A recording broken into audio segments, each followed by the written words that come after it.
Well, good morning, folks. Welcome back to the farm. Just finished up a bowl of porridge, had some good breakfast there. Got to get the chainsaw fired up this morning. So it is windier than all get out outside, and looks like we've had a big tree come down on the fence. And you know what? If it was a barbed wire fence, I probably wouldn't be that excited. You know, whatever. Go there with a saw, cut it off, take a couple staples down. No harm, no foul, no big deal. But of course, it had to land on the divider fence between the cattle pasture and the sheep pasture. So that's barbed wire on one side, page wire on the other side. So I got to go there, take extra page wire, staples, wire cutters, wire stretcher. I got to take the whole docket and the chainsaw. I don't know. That page wire might be completely hooped. I might have to put a patch in, but we'll go see here. But it's a hold on to your hat kind of day, that's for sure. And that tree that blew down is like, it's a big honker of a tree. I've been looking at it for a while, and I probably should have addressed it before this. But I was always looking at it like, oof, man, that sure is leaning the wrong way. And yeah, sure was leaning the wrong way. So, I guess delay, out of fear that I was going to cut the tree down and it was going to land on the fence, versus Mother Nature just take care of it and put it on the fence for me. So thanks, Mother Nature. That was handy. This is where we're at down here. Bottom of the hill, house is up here. That side of the fence is where the sheep all have access to. This side of the fence, the cows have access to. All the cows are up and over the hill, and all the sheep are out and in the big pie-shaped piece currently. They're not in here. But it's just a matter of time. It's just a matter of time before a cow sees that and says, oh, I should rub on this beautiful stick here, and probably makes this fence irreparable. Same for the sheep. They're going to come and they're going to see that and they'll be like, I can clear that for sure.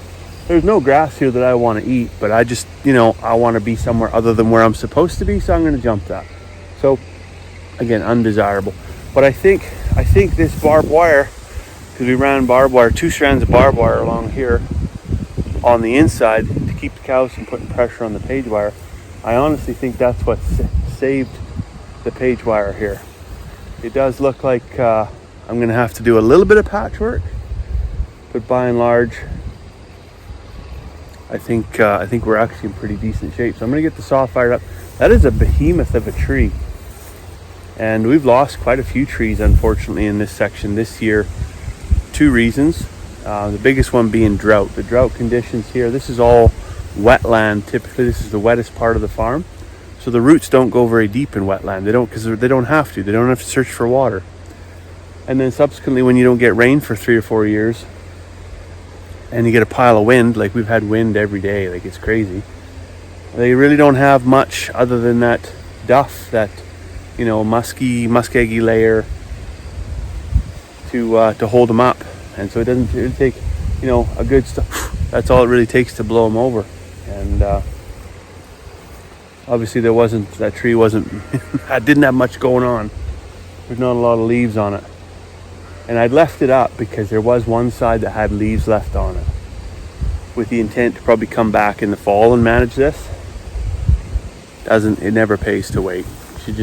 I know this, but it just never pays to wait.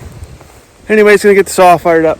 We'll get this bucked up to the fence, and then I know when I go to cut the final log, that fence is just gonna go poing, and I'm gonna be on one side or the other, and I'm gonna have to walk all the way that way to a gate, or all the way that way and hop over the electric fence. I think I'm gonna take the gate today, as opposed to I am wearing action pants today, but I don't feel like jumping over electric fence too badly. Well, I got her cut off here, and I gotta admit, I am shocked. I really am. The barbed wire is loose now, but this page wire held up. It didn't break. It didn't tear at the staple. I think I can go ahead and take some pliers and put some twists in it and retorque it up, and we're gonna be in good shape here. Actually, that's quite incredible. So thankful for that. And then this squirrel house or whatever, I think I might haul this up to the yard. Wife might want that big behemoth in her flower garden for some type of a wood feature. I'm sure she'd love that. And if not, the kids can cook hot dogs on it. I gotta admit though, I am impressed with how well this area has held up to all those sheep grazing. It seems when they get out onto the open land, they will graze that down just like a pool table. They'll just shave it right down. So they've got access to this, they've got access to the corrals, and they've got access to the big pie-shaped piece. The other side of the trees over there where it opens up, they've got that just lasered down, right down. The big pie-shaped piece, they're well on their way to just getting that just perfectly level. But in here, and I think it's because we waited a little bit, so lots of the stuff has already gone on a run. Some of it's a little bit stocky, a little bit tougher, maybe a little less palatable. But they have not shaved this all down yet, the stuff in the trees. And I'm curious to know if it's just the density of the material, the growth phase of the material, the palatability of the material, or if it's just accessibility. Because they can go somewhere else and get stuff on open ground that probably tastes the same or maybe just a little bit better, versus having to kind of do a little bit of work to get into some of this stuff. Who knows? But year over year, we've gone from best pasture to worst pasture. And I shouldn't say this is necessarily the worst pasture. This was just the last one that we ran them through. Last year we ran through with electric netting all through here. And this year is the first year that we actually pushed that electric netting right to the pipeline crossing. And they got access to this whole section. So they have a lot more ground to cover than they've had in previous years for sure. But it will be interesting to see whether or not this can sustain them throughout the year. My wife and I, we've been having the conversation again, not dissimilar to last year. The availability of hay, there just isn't hay close by, right? So you got time and you got to truck it, and then the exorbitant cost. So we're seeing bales of hay go for, well, I mean, I've seen $280 is the highest I've seen. But, unfortunately, the lowest I've seen is $200. And although the price of sheep is high, the price of cows are high, the market just isn't, it's not that high. It can't offset that exorbitant feed cost. There's some stuff you can do, of course, on the feed side to supplement, to try and make up for the shortage, but then again, that increases your price even further. So we're talking about, well, what do we do? Do we put the ewes on the truck right now, keep the lambs back, let the lambs eat this, get fat off of this, and then we sell the ewes, or sell the lambs, in November, and maybe just take the winter off? Maybe just worry about feeding chickens in the wintertime. Is that a thing? Or can this sustain everybody for the rest of the summer? We still haven't put them in the dugout piece yet. It looks like the underside of a shoe right now. Grass is it's as high as a grasshopper shoulder. Looks tough. Looks like it's really struggling. And that's typically the spot we put them in first. But we said we would just let it rest further this year. But yeah, so in a pickle, trying to decide what to do. Try to pull the trigger, send some down the road right now. And they're not even called ewes, they're good ewes. I could probably put them in with the ram and sell them as exposed ewes. Maybe get a few pennies more for them. Or should I expose them in the fall and then send them down the road? I don't know. Decisions. Anyway, speaking of financial decisions, I had to make one yesterday. We've been working on converting an old grain bin into a cabin. And the downstairs windows, we got some used windows. The upstairs windows, we couldn't find any used windows in the size that we wanted. So we found some reasonably priced new ones. We put those in last weekend. We're looking for a door, and I've been eyeballing this place in Valley View. And that's all they did was sell used windows and doors. Last time I was in Valley View, I took a rip up Main Street, and do you think I could find that store? Couldn't find it. Couldn't find the ad on Facebook to get the address. But I thought, it's Main Street, it's Valley View. There's not that much stuff there. How hard could it be?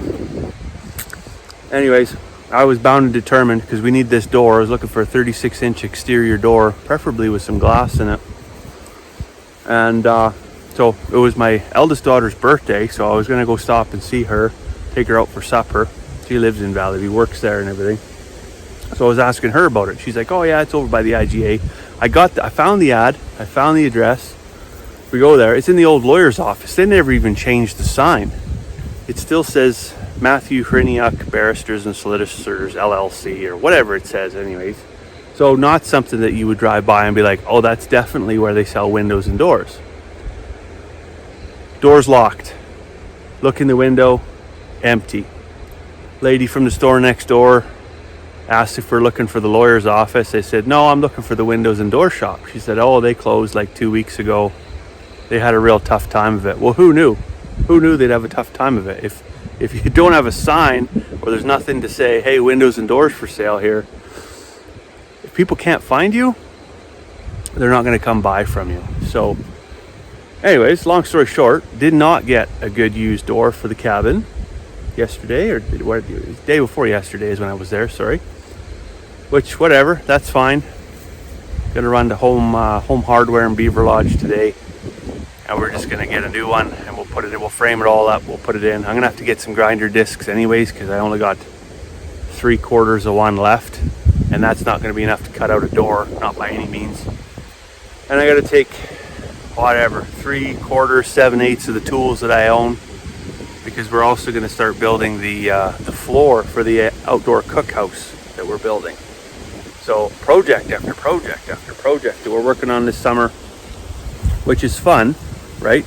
It's fun to work on and build this little rec area that we can relax at and our kids can have fun there. We're just not in the relax, fun stage yet. We're in the build phase. And the whole time we're doing that, I'm just itchy, right? Every day, every hour, every minute that I'm not spending here, I've got stuff like this happening. I've got sheep getting out. I've got cows that are rubbing on stuff they shouldn't be rubbing on. I'm not getting power ran to the barn. I'm not digging and trenching in water lines for the new cattle waterers. I don't know. I think maybe some days I'm a busy idiot, you know, working really hard, but just maybe not on the right thing some days, you know. You ever have that feeling?